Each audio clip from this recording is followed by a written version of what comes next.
I'm excited because today we get to catch up with Chef Luke Rogers.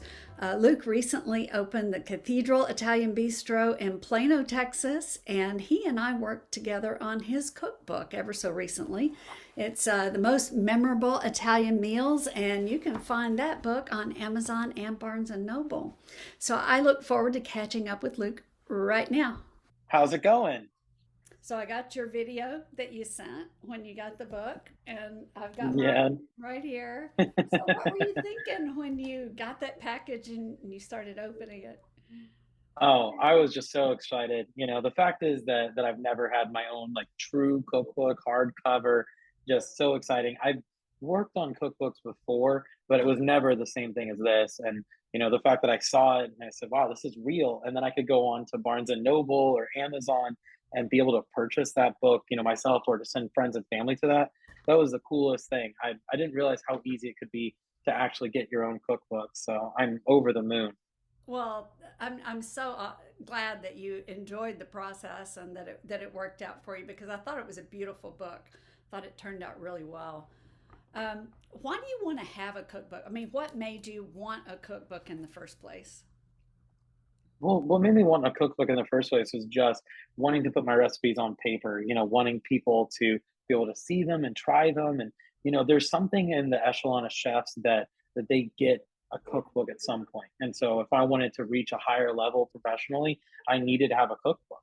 So hopefully that will help, push my career to another level. Yeah. And talk to me a little bit more about how the process actually went for you, because you were one of the first people to go through this process with us.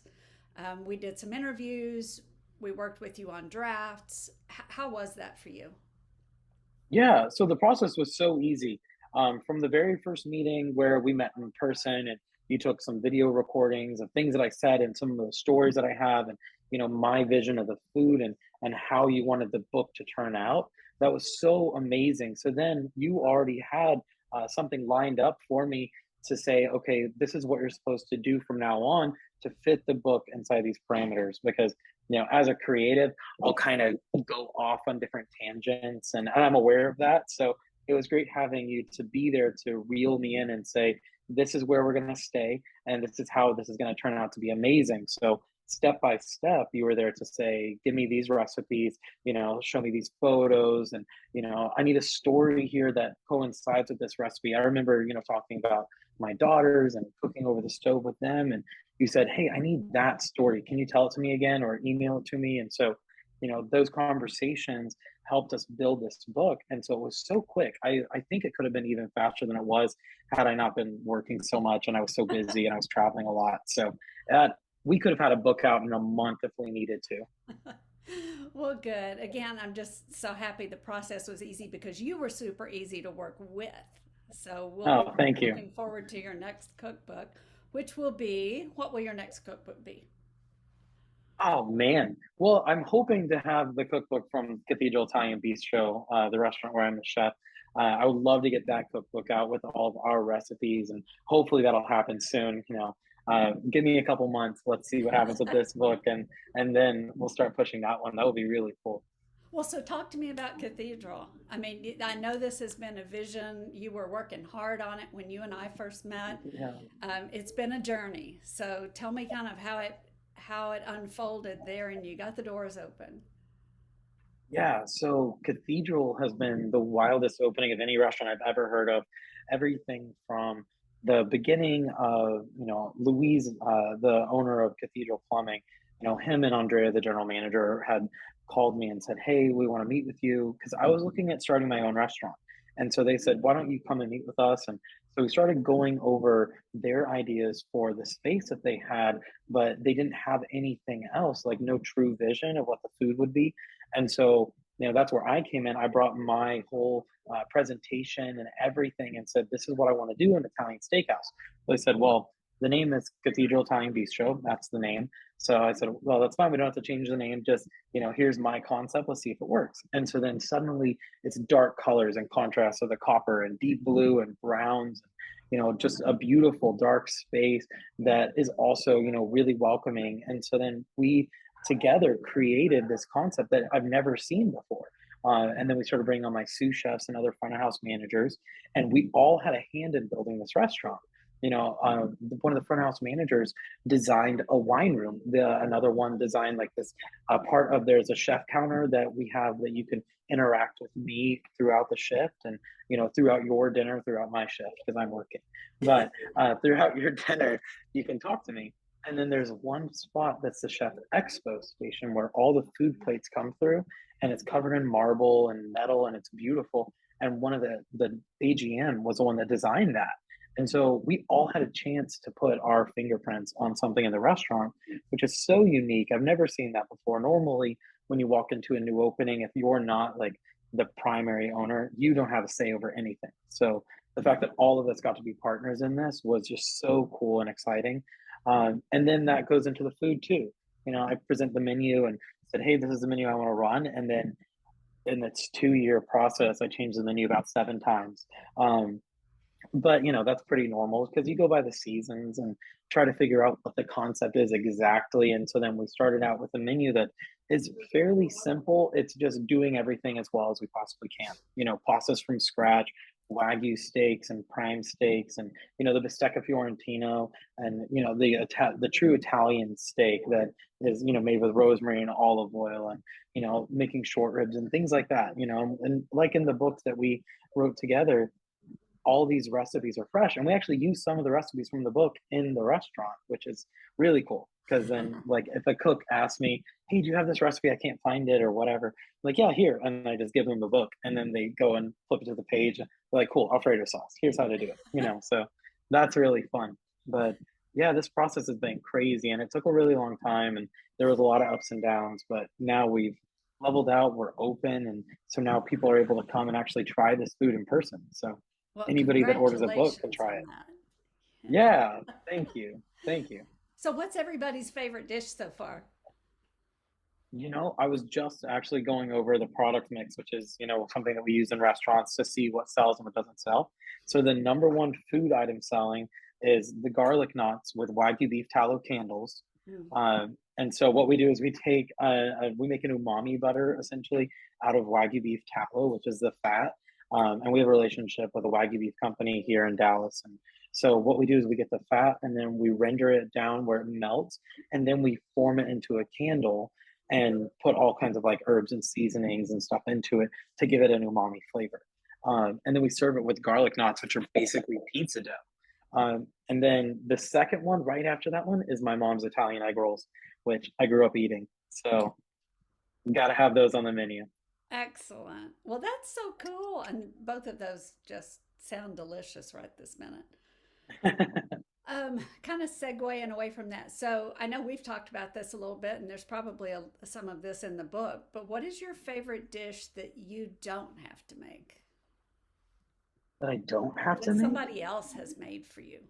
Oh, that somebody else has made for me? Yeah. Okay. Wow. You know what? There was a time that I don't know if I told you about this. You could stop me if I'm wrong, but when I went to Boca Chica in Dominican Republic, there was the fresh fish coming out of the water, and it was like crispy on the outside and so soft on the inside because there's a little lady in a hut, and she's got this vat of oil that's huge. Couldn't make my arms big enough. But she has this like vat of oil, and then she takes the whole fish and does whatever seasoning and cleaning she does to it, drops it in the oil, and it comes out so crispy, and it still has a lot of the bone in it, like all the gross parts are taken out, but it's still got the bone, and then it's crispy on the outside, and the meat is almost like it's steamed, just like falling off those bones. And then you squeeze a little bit of lime into it, and serve it with tostones, which are like plantains that you deep fry twice, and so it's like this like french fry on crack. Like it's amazing. So, drink that with a cold beer, and it's there's nothing like it. So, I actually try to do a dish kind of like that, the Italian version at Cathedral, the whole roasted bronzino, similar in style, not fully, but close. So, you can never be just like it is on the water if you're landlocked like we are. Yeah. But it's so nice to get out and experience other cultures and other flavors. And that's why I like having these conversations. It's just so much fun to hear more than just the food. It's the story behind it. It's the people you were with. It was, the culture you discovered. So that's why I love doing this. Right. Yeah, me too.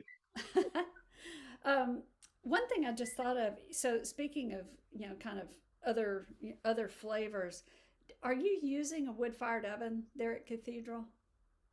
So there's a stone hearth oven that has wood and gas together.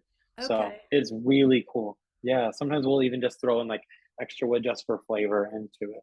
Yeah. So my question for you then is how can a home chef, home cook, kind of replicate that wood-fired experience at home? So exactly what we do because it's got gas, and so we don't need to have the wood. But if you want the wood for flavor, so you can take your wood if you've got like a gas oven or something like that, and put wood chips into it. That's one way to do it. So you'd soak your wood chips, and you could put them at the bottom of your oven, for instance. And if you're gonna broil something, then it'll create like this steam that comes from the wood chips, and so that will give your food a flavor. Or if you have to, which I don't mind this sometimes, but you have to use it very sparingly, is liquid smoke. It's not too bad, like just a little bit, not a ton. But if you have a Okay. grill outside, obviously that's different. But if you're inside your oven cooking out of your oven inside your house, then it's a little harder. Yeah. So you could, like on the grill thing, you could take the wood chips or the whatever onto the grill. Yeah, So even if you're cooking something you might normally cook in the oven, that yeah, concept could still work if you cooked it either on direct or indirect heat yeah. with the wood chips. Yeah, exactly, Okay. exactly. Yeah, I'm you I'm could on even a grab whole quest. logs of wood if you're somewhere that has them that you could put them into your grill and let those like start to smoke Mhm. inside, just like if you would if like you were going to cook out of your chimney, for instance, which I don't know that I've ever done that, but you could do that and Yeah. get all the smoke and hopefully, over time, whatever you're cooking will catch on to that flavor just like you would if you were barbecuing. Yeah. Seems like it would be really easy to overdo it, but I guess it's something you just Yeah, have to experiment yeah, with. yeah, that's true. Neat. So, what were your most say that again? So, what were your biggest food influences? Wow. So there's a lot of different ones. One of the ones that I thought about the other day, actually, when we were talking about this, was Alice Waters. So Alice Waters is like the mother of this nouvelle, new American cuisine, along with a few other chefs in California in like the 70s, 80s, in that vicinity of time. And so she's a little older now. But what she had done back then, I was reading her book called Chez Panisse, and Chez Panisse was the name of her restaurant in Berkeley, California. And so when I was coming back from Italy 10 years ago, uh, I read this whole book on my flight home. So, I read it pretty quickly. So I just sat and I opened it. And so I just experienced these Michelin star chefs and cooking over there. And I was like, wow, this is so cool. My eyes were open to another world. And then to, have my flight back reading Chez Panisse about Alice Waters and see what she had done, where her and her friends essentially were all young people in their 20s and opened up a restaurant, and they all got a chance to be a part of it, and they all got to put their name and stamp on it, and they were making this food that was so fresh and so clean, and they were changing their menu like daily, whatever they wanted to cook that day. And that sounds like really fun but also a little stressful. And so, the idea that we actually had with Cathedral, I was thinking about how it's so close to that idea. Like our menu doesn't change daily. We're not trying to kill ourselves, but we want to give a good product consistently, but the same heart is there to have a bunch of people that want to have their input and put their impression on the restaurant. And so a lot like her and reality. And then outside of that, the chefs that I've worked for in the past that have really impacted me, like Jose Andres at Mini Bar, when I was there staging for free. Like I was working, wiping walls and just making tiny things and just trying to help out as much as I can. Being with somebody like that in those kitchens is incredible, because they're on such a high echelon of chefs, but they treat you so well. And then all these other chefs that I've worked for in Memphis, Tennessee, I'd got to shake hands with a bunch of great chefs, but then I also was in the kitchens of like Andrew Michael Italian Kitchen that had made like I think second best restaurant in the country according to GQ back when I was there. And so, they were top, top, top of their game, in this tiny city, Memphis. And so to get to be with those type of chefs, but then to see the difference between how they act and how they treat people and the food that they're serving and the passion behind it, and filtering out what's bad and using what's good. So I've had a lot of influences. It's hard to pinpoint exactly who influenced me the most, professionally. It's a little bit from everybody. Yeah, kind of like life, right? Yeah, right.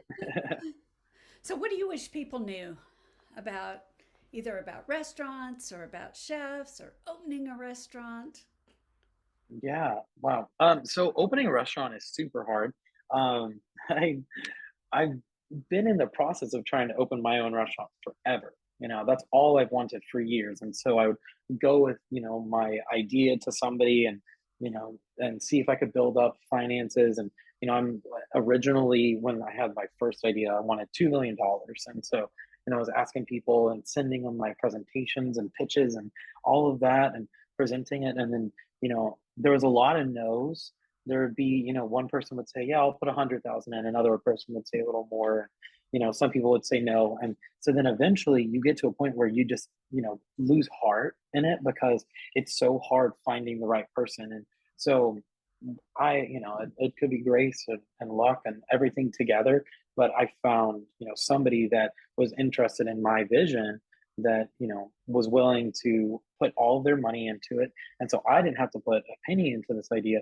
But, also on the flip side, you don't make any money if you're not the one putting money into it, unless that person says, I'm going to make you a partner for, whatever percentage. So it's so hard to nail it down. And so you have to give up one thing to get another. So either you can, start out really small and just not have any backing at all and struggle for a long time, or you can find somebody that has it and then work alongside them and be willing to give up some of your, ideas in order to, have somebody else foot the bill, but then you still get to experience having your own restaurant. So, for other young chefs that are trying to get their own place, or even older people that are wanting to start over in this industry, it's a really difficult journey, but it can be super great, and it can change your life if you find the right person to be with. But you have to be very, very wise with that. I had a lot of people try to trick me into concepts and say we're going to give you X percentage or whatever, and then I find out that it's not true, and you have like a gut feeling too that that's not the right place or that's not the right person. But when you find the right person, there's a peace that comes with it, and so that's how I felt now about Cathedral, is just this sense of peace and knowing, okay, at some point, I'll actually benefit from this financially, but until then, just do a great job and know that maybe the next concept or the next concept will get bigger and bigger, and you never know what'll happen. What's the best thing about it so far? Wow. You know what, I've found, this is something weird that maybe people that aren't chefs wouldn't get, but maybe you will. So when I was at Savor, there was something that would always happen, that when I wasn't working, then something would drop in quality. Like people were not doing as good of a job if I wasn't there. And so, you know, to go from that, where I was freaking out all the time when I was off, to being at Cathedral already, I've heard great things when I'm not there. And so to have a team around me that, is professional, that's doing their job, guys that were with me at Savor and before, but as my core group, but then having all of our new hires and, friends of friends telling them, hey, come and work with us. And so we have this team that has been incredible. There's always one or two outliers, but we created, essentially this like circle of safety that, we know what the culture is. And if you're not inside this culture, then you're not going to make it. And so we've been able to protect our culture. And so everybody that's on our team is doing a great job, whether I'm there or not. And I hope and pray that continues on so that I can continue to take off days. But they've done great. And so for me to hear that the restaurant is amazing, 5 stars when I'm not there, is the best thing. That's fantastic. It just sounds like you've Yeah. brought all your energy and expertise and food experiences from the past and made it work in this place. And that's fantastic. Yeah, Yeah. I know, isn't it? So if you were going to share a recipe with everyone, if you were going to pick one that seems doable, it can be from the book. It doesn't have to be from the book. What would you Sure. suggest people try? You know what?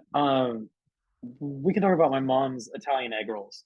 So that one has people blown away right now, and it's so simple.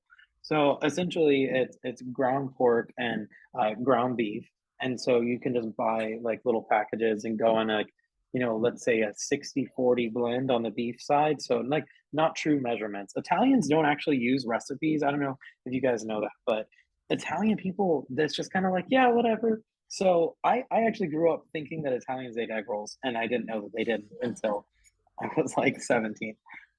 So this recipe, so you go your ground beef and your ground pork, and then you put a little bit of sage, and then you could even buy pesto, and or if you want to make it yourself, just any pesto recipe will do, and then mix that in with your ground pork and ground sage and your ground beef, and so you put that onto your stove and just cook it, and so then they'll be kind of crumbly. Let that cool. You add Parmesan cheese, and then a little bit of sorry, my baby's crying. It's Um, poor honey. I don't know if you can hear her in the background, Yeah. but a little bit of ricotta.